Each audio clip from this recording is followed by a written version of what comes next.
राज्य शैक्षिक अनुसंधान एवं प्रशिक्षण परिषद उत्तराखंड के तत्वाधान में विज्ञान विषय के अंतर्गत मैं पूनम गौंड राजकीय इंटर कॉलेज पूर्वाद्रा दोगी से आप सभी का स्वागत करती हूँ। बच्चों, आज हम कक्षा 7 विज्ञान विषय के अंतर्गत पाठ पादप में जनन, संबोध, निषेचन, परागण एवं प्रकीर्णन के विषय में चर्चा करेंगे। विषय में निम्नलिखित बिंदुओं को सम्मिलित किया गया है। लैंगिक जनन के लिए पुष्पी पौधों में फूल या पुष्प ही वास्तविक जनन अंग होते हैं। जनन की क्रिया के लिए जो आवश्यक है। पुष्प की संरचना आपने पहले भी कक्षा 6 में पढ़ी है। आप सभी जानते हैं कि पुष्प के मुख्य भाग बाह्य दलपुंज, दलपुंज, पुमंग और जायांग हैं। ये पुष्प का चित्र है। इसमें आप देख सकते हैं कि जो सबसे ऊपर का भाग होता है, ये जो बीच में भाग आपको दिखाई दे रहा है, ये स्त्री केसर या जायांग का भाग होता है, जिसमें सबसे ऊपर की तरफ वर्तिकाग्र, बीच में आप ये धागेनुमा जो संरचना देख रहे हैं, इसको वर्तिका कहते हैं, और नीचे ये जो फुला हुआ भाग दिख रहा है आपको, इसको अंडाशय कहा जाता है। ये तीनों ही स्त्री केसर का भाग होता है। इसके अलावा नर भाग इसके अंदर पुमंग कहलाता है, और पुमंग के जो भाग हैं इसमें परागकोश और तंतु, ये आप देख रहे हैं यहाँ पर एक धागेनुमा संरचना है, और इस पर जो है कि ऊपर की तरफ जो भाग है उसको हम परागकोश कहेंगे, और नीचे की तरफ तंतुनुमा संरचना उसको हम तंतु कहते हैं। इसके अलावा बाह्य दलपुंज आप इस फूल में देख रहे हैं कि जो सबसे नीचे वाला सिरा है, जो पत्तीनुमा सिरा है, ये वाला, इसको हम बाह्य दलपुंज कहते हैं, जो कि सबसे बाहर की तरफ होता है। और दलपुंज पुष्प का सबसे आकर्षक भाग, जो आपको यहाँ पर रेड कलर का दिख रहा है, जो किसी भी कीट को अपनी ओर आकर्षित करने का भी कार्य करता है, जिसकी वजह से कोई भी कीट उसकी ओर आकर्षित होता है, और सबसे आकर्षक भाग है ये। तो आप इसमें बता सकते हैं जो सबसे बाहर का आकर्षक पंखुड़ी वाला भाग होता है उसको हम दल कहते हैं। आइए अब इसको और अच्छे से समझते हैं। इसमें पुमंग, ये जो आपने नर भाग देखा था, जिसमें सबसे ऊपर वाला ये जो पोर्शन है, इसको परागकोश कहा जाता है। परागकोश जिसके अंदर अगर आप देखेंगे तो इसमें छोटे छोटे कण होते हैं, जिसको हम परागकण कहते हैं। ये परागकण कहलाते हैं। परागकण जो कि नर युग्मक होते हैं, यानी कि मेल गैमेट्स आप इसको कह सकते हैं। तो ये परागकण परागकोश के अंदर स्थित होते हैं। इसका जो धागेनुमा संरचना है, इसे हम पुंगतंतु कहेंगे, और ये मिल करके पुमंग यानी कि पुंकेसर बनाते हैं। ये दोनों भाग जो होते हैं वो एक पोर्शन पर जुड़े हुए होते हैं। इस भाग को हम यहाँ पर योजी कहते हैं, या फिर जो इसको कनेक्ट करने का काम करता है। अगला है इसमें जायांग यानी कि स्त्री केसर। यह पुष्प का मादा भाग है, और इसके 3 भाग होते हैं। सबसे ऊपर वाला भाग, जैसे मैंने आपको पहले अभी बताया, इसे हम वर्तिकाग्र कहेंगे, जो कि ऊपर की तरफ फुला हुआ होता है। जो इसमें पतला वाला पोर्शन आप नलीनुमा संरचना देख रहे हैं, इसको बोलते हैं वर्तिका। और जो सबसे नीचे की तरफ जाकर के फूल जाता है, उसको हम बोलते हैं अंडाशय। ये अंडाशय वाला भाग है, और अंडाशय के अंदर यहाँ पर बीजांड उपस्थित होता है। बीजांड जो कि आगे चलकर बीज बनाता है। अभी आपने समझा कि परागकण जो होते हैं वो परागकोश के अंदर होते हैं, और परागकोश पुमंग यानी कि पुंकेसर का हिस्सा है। अब हम जो परागण कह रहे हैं, ये एक क्रिया है, परागण की क्रिया होती है, जिसको आप अब समझेंगे। यहाँ पर परागकणों का परागकोश से पुष्प के वर्तिकाग्र पर स्थानांतरण परागण कहलाता है। आप इसे चित्र में यदि समझें तो ये पुष्प के परागण की क्रिया इसमें दिखाई गई है, जिसमें आप देख रहे हैं कि एक पुष्प है, और ये उसका स्त्री केसर है, और यहाँ पर किनारे की तरफ पुंकेसर है। पुंकेसर में यहाँ पर ये वाला हिस्सा परागकोश कहलाता है, और परागकोश के अंदर मैंने आपको बताया कि पराग कण उपस्थित होते हैं। तो जो परागकण है वो यदि किसी पुष्प के अंदर उसके परागकोश से उसी पुष्प के वर्तिकाग्र पर, ये उसी पुष्प के वर्तिकाग्र पर पहुंच रहे हैं, यहाँ पर जो परागकण हैं वो उसी पुष्प के यदि वर्तिकाग्र पर यहाँ पर पहुंचते हैं तो इस क्रिया को हम बोलते हैं स्वपरागण। यानी कि एक ही पुष्प के परागकोश से परागकणों का उसी पुष्प के वर्तिकाग्र पर पहुंचना, इसको हम कहेंगे स्वपरागण। यदि परपरागण की बात करें, यदि ये परागकण, ये जो परागकण है वो किसी एक पुष्प के परागकोश से दूसरे पुष्प के वर्तिकाग्र पर यदि ये पहुंच रहा है, यहाँ पर आप देख रहे हैं एरो से बताया गया है कि ये दूसरे पुष्प के वर्तिकाग्र पर यदि जा रहा है तो इसको हम बोलेंगे परपरागण। ये परपरागण की क्रिया है। तो बच्चों, इस प्रकार से आप इसमें पुष्प में दो प्रकार के परागण की क्रिया होती है। एक होती है स्वपरागण, इसको आप बताते हैं स्वपरागण, और दूसरी क्रिया है इसमें परपरागण। इसको सेल्फ पॉलिनेशन और क्रॉस पॉलिनेशन भी आप कह सकते हैं। परागण की क्रिया आप समझ गए कि किस प्रकार से एक पॉलन ग्रेन यानी कि जो परागकण होता है वो परागण की क्रिया में दूसरे पुष्प के वर्तिकाग्र पर पहुंचता है। अब हम अगला जो इसमें पढ़ेंगे उसको हम कहेंगे निषेचन। यानी कि निषेचन क्या है, निषेचन की क्रिया किसे कहेंगे?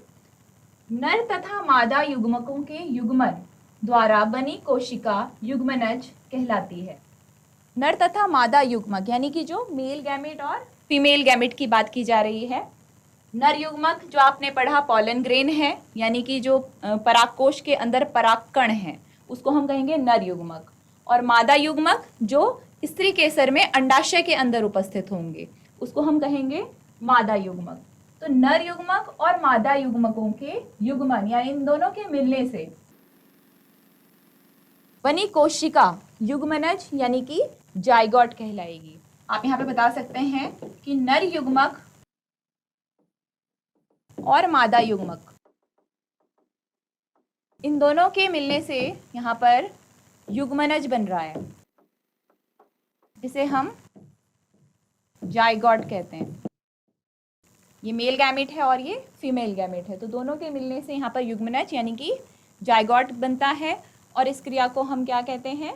निषेचन। इस क्रिया को हम कहेंगे निषेचन। और जो ये जाइगोट यानी कि युग्मनज होता है यही आगे चल करके भ्रूण में विकसित हो जाता है, यानी कि एम्ब्रियो बनाता है। अब हम इसको निषेचन की क्रिया को और अच्छे से समझेंगे। आपने ये तो जान लिया कि परागकण जो होते हैं वो किसी पुष्प के वर्तिकाग्र पर पहुंचते हैं। पहुंचने के माध्यम अलग अलग हो सकते हैं। तो जैसे ही ये वर्तिकाग्र पर पहुंचेगा, इसमें यहाँ पर एक नली आप देख रहे हैं, इस नली को हम बोलते हैं पराग नली। ये पराग नली है जो इसमें से निकलती है। इस पराग नली में यहाँ पर नर युग्मक होता है, नर युग्मक होता है जो पराग नली में आगे की तरफ बढ़ेगा। आप देख रहे हैं ये पराग नली जो है वो धीरे धीरे यहाँ पर इस प्रकार से ये कहाँ पर एंटर कर रही है? अंडाशय में एंटर कर रही है। नीचे की तरफ आपको बताया था जो फूला हुआ भाग होता है उसको हम क्या बोलते हैं? अंडाशय कहते हैं। तो जो पराग नलिका है वो धीरे धीरे आप देख रहे हैं अंडाशय की तरफ बढ़ रही है। अंडाशय के अंदर यहाँ पर मादा युग्मक उपस्थित होता है, यानी कि यहाँ पर जो वाला पोर्शन देख रहे हैं यहाँ पर मादा युग्मक उपस्थित है। जब ये नर युग्मक मादा युग्मक के पास पहुँचेगा तो यहाँ पर इनके संलयन की क्रिया होगी, यानी कि एक दूसरे से ये मिल जाएंगे और उसके बाद ये युग्मनज यानी कि जाइगोट बनाएंगे। तो आप देख रहे हैं कि यहाँ पे जो नर युग्मक है यहाँ पर एक मेल गैमेट है और ये इस पराग नलिका से होता हुआ और यहाँ पर पहुँच रहा है, जहाँ पर जो है कि मादा युग्मक है अंडाशय के अंदर, और ये मिल करके यहाँ पर निषेचन की क्रिया करते हैं। तो इस प्रकार से बच्चों आप निषेचन की क्रिया को बता सकते हैं। फल और बीज का विकास। अब निषेचन की क्रिया के बाद जाइगोट बन चुका है, जाइगोट जो है वो आगे डेवलप होगा और युग्मनज में ये जो है कि भ्रूण विकसित करेगा, और भ्रूण जो होता है जो कि सुरक्षात्मक बीजावरण के अंदर रहता है। तो फल और बीज का विकास कैसे होगा? निषेचन के पश्चात अंडाशय फल में विकसित हो जाता है।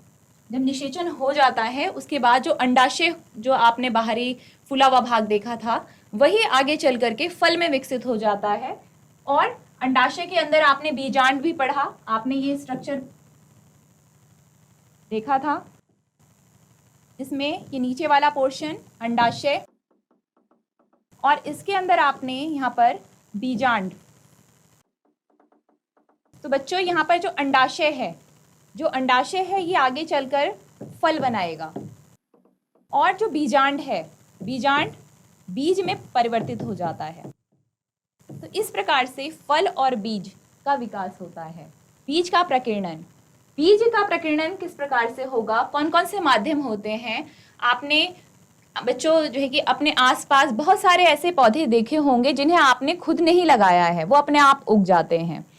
आपने देखा होगा कि कहीं किसी कोने पर पीपल का पेड़ निकल जाता है, पौधा निकल जाता है, कहीं पर आप देखते हैं आम निकल जाता है, आम का पौधा उग जाता है, वो आपने नहीं लगाया है पर आपको वो मिल जाएंगे। और भी ऐसे ही जंगलों में आप देखेंगे बहुत सारे पेड़ जो है कि आपको वहां पर मिल जाते हैं जो किसी व्यक्ति ने नहीं लगाए होते हैं। वो कैसे उग जाते हैं? तो वो बीजों का प्रकीर्णन होता है जो अलग अलग माध्यमों से होता है, जिसके द्वारा बीज एक जगह से दूसरी जगह पर पहुंचते हैं और बाद में ये पौधे के रूप में उग जाते हैं। तो यहाँ पर बीज का प्रकीर्णन की जो विधियां हैं, जिसमें सबसे पहले है पवन द्वारा, यानी कि वायु भी माध्यम होता है। कुछ बीज इतने हल्के होते हैं जो कि उड़ करके एक जगह से दूसरी जगह पर पहुंच जाते हैं, क्योंकि इनका जो वजन होता है वो बहुत ही कम होता है, बहुत ही हल्के होते हैं, जो वायु में आसानी से एक जगह से दूसरी जगह पर पहुंच सकते हैं। जैसे सहजन, आपने सुना होगा, ड्रम स्टिक जिसे कहते हैं, द्विफल यानी कि मैपल।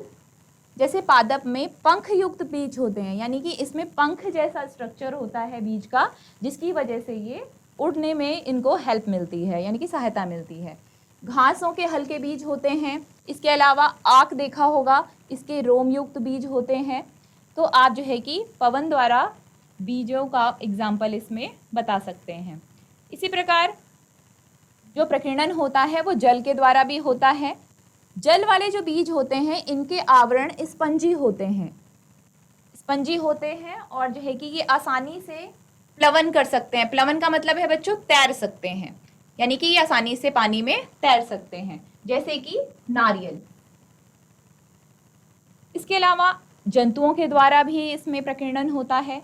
कुछ बीजों में जंतुओं के द्वारा हम प्रकीर्णन देखते हैं, जैसे कंटकी एक जो है कि बीज होता है जिसमें किनारे की तरफ कांटे होते हैं और वो चिपक जाते हैं जंतुओं के शरीर पर और एक जगह से दूसरी जगह पर चले जाते हैं। यूरेना है, जेंथियम है, तो ये सभी जो है कि बीज जो होते हैं वो जंतुओं के द्वारा एक जगह से दूसरी जगह पर पहुंचते हैं। आप इनको चित्र के माध्यम से पहचान सकते हैं। जैसे ये वाला जो बीज है ये सहजन का बीज है, जिसे हम ड्रम स्टिक कहते हैं। इसमें आप देख रहे हैं ये बीज है, इसमें पंख हैं, ये पंख वाला पोर्शन है, जिसकी वजह से ये एक जगह से दूसरी जगह पर उड़कर चले जाते हैं हवा के माध्यम से।